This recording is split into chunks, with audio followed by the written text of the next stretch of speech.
परिवार साथ होकर भी साथ नहीं। आज रमेश जी और चंद्रिका जी बहुत खुश थे।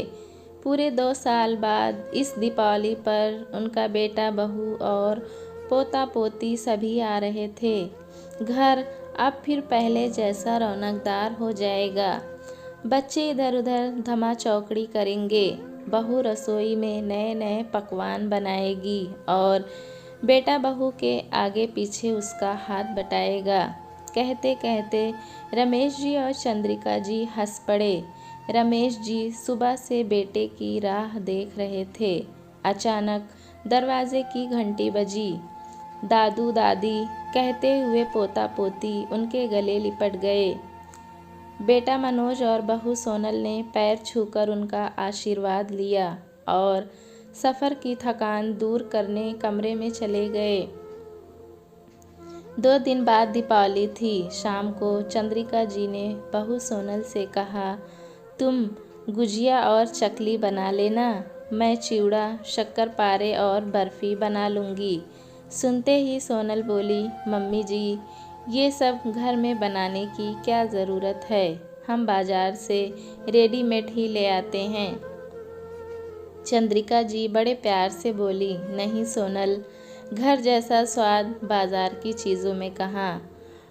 दूसरे दिन सुबह से ही चंद्रिका जी और सोनल रसोई में पकवान बनाने में लग गईं। शाम तक सारे पकवान बनकर तैयार हो गए।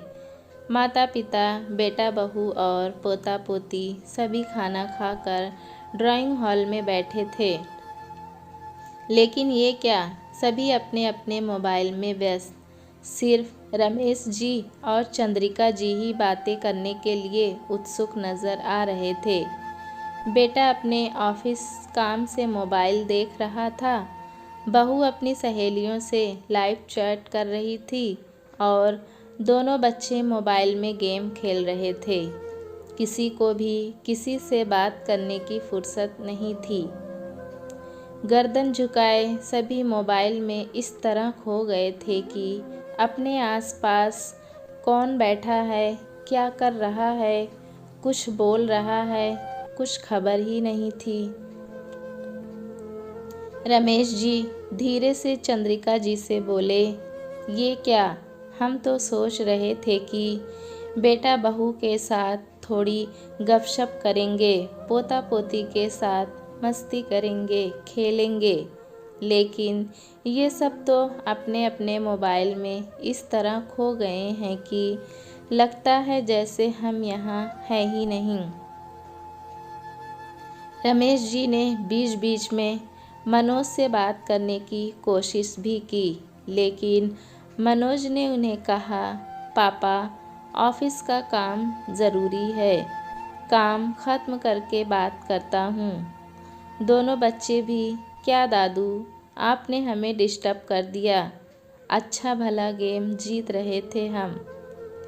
और बहू तो अपनी चैटिंग में ही मस्त थी।